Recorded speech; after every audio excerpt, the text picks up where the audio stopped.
laser-guided Hydra 70 rockets, RF-driven Hellfire missiles, spike-and-loss weapons, the emerging joint air-to-ground missile, and even unanticipated, yet to exist weapons will all fire from Bell's new 360 Invictus, a stealthy, high-speed attack helicopter being offered for the Army's future assault reconnaissance aircraft. Bell's 360 Invictus, the new helicopter, now shown in a series of just-released, sleek-looking photographs, is designed with a smooth, stealthy, rounded fuselage, single rotor, backtail rotor, and internal weapons bay, intended to reduce radar signature, increase speed and agility, introduce new paradigms for sensing and targeting, and fire a new generation of long-range, precise air attack weapons.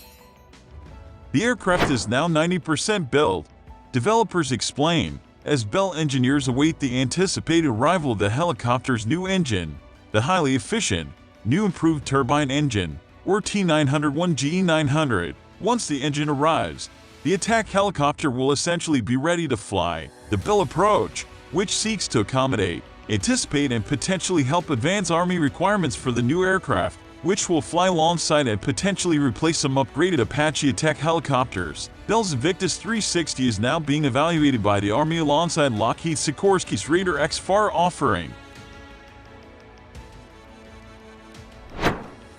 Future Assault Reconnaissance Aircraft. The FARA program for us with the United States Army is really two baselines. One is the competitive prototype. We are over 90% built. Essentially, we're waiting on the engine, which will be released from GE to the Army here later this year. But we're also developing the Increment 1 weapon system, so I've got a lot of engineers that are doing weapons system development.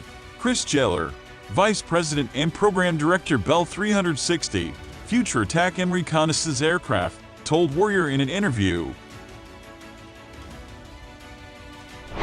Clearly, the Invictus 360 helicopter is built with an ability to fire Hellfire, JAM, and other existing cutting-edge weapon systems, yet key elements of its future arsenal remain an open question. This may in large measure be by design, given that emerging technologies are presenting new weapons options rapidly, such as lasers, EW systems, AI-enabled in-flight course correcting, and longer range, more precise targeting. Therefore, it would make sense that engineers would seek to build the aircraft with the specific mind to upgradability.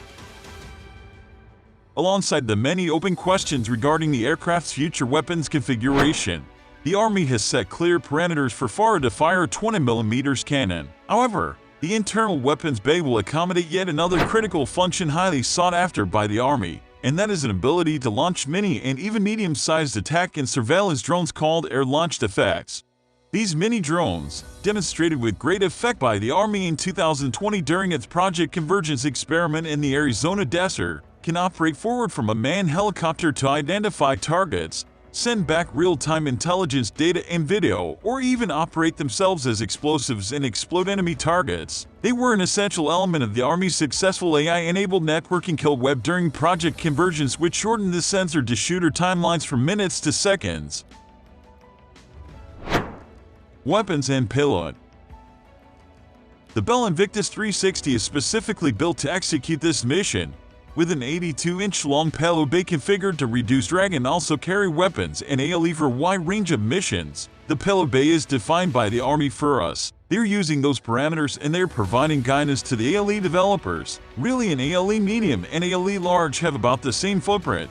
Maybe the diameter is a little bit bigger, so they're thinking about the FARA payload bay, Chiller said. The payload bay and internal weapons capacity also brings the added advantage of reducing the helicopter's radar signature, certainly protruding. Sharp edges and shapes such as weapons pylons or angle configurations are likely to generate a clear rendering or return signal for enemy radar. While the exact extent of the 360's stealth properties may not be available for understandable security reasons, the visible external shape and internal weapons bay do seem to exhibit radar signature reducing capabilities. For example, the existing Army Apache has a sharp, rectangular-like structure and protruding, angular weapons pylons, among other things, design aspects not seen on the Bell Invictus.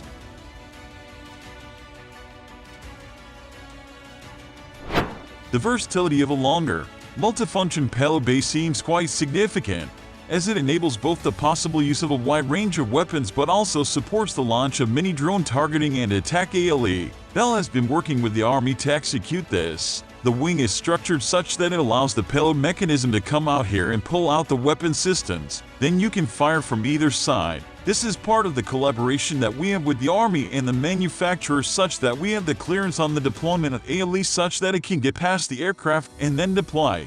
Giller explained.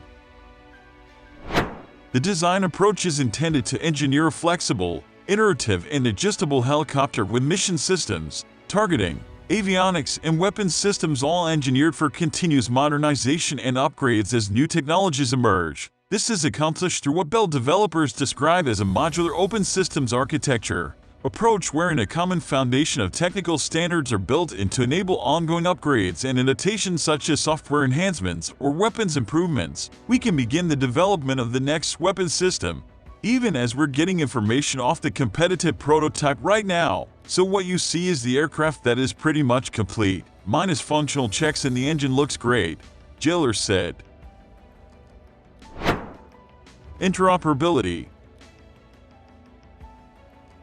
Much of this is done at the level of ones and zeros, meaning common sets of IP protocol designed to enable interoperability and open standards such that new technology can be added without having to rebuild or replace hardware configurations. Giller explained that it has a generic computational capacity in various mission control computers. If you want to bring on a new piece of mission equipment, and you have the published open standards and parameters to design for plugging into the backbone, then the Army can plug in your gear similar to a USB plug-and-play concept, and that reduces testing and reduces cost. It reduces a schedule and therefore is able to upgrade very rapidly, Giller said.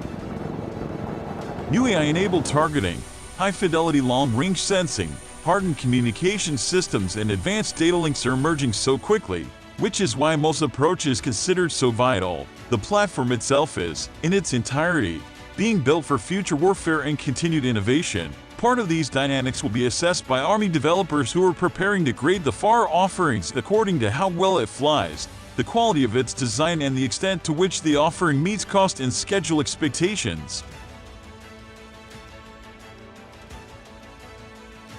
An ability to make substantial improvements quickly through MOSA not only increases efficiency, speed of modernization, and lowers cost, but also brings the critical advantage of lowering weight. Agility, speed, and aerial performance are all key performance parameters impacted by weight, so optimizing operational functionality at lighter weights generates highly sought-after advantages for engineers.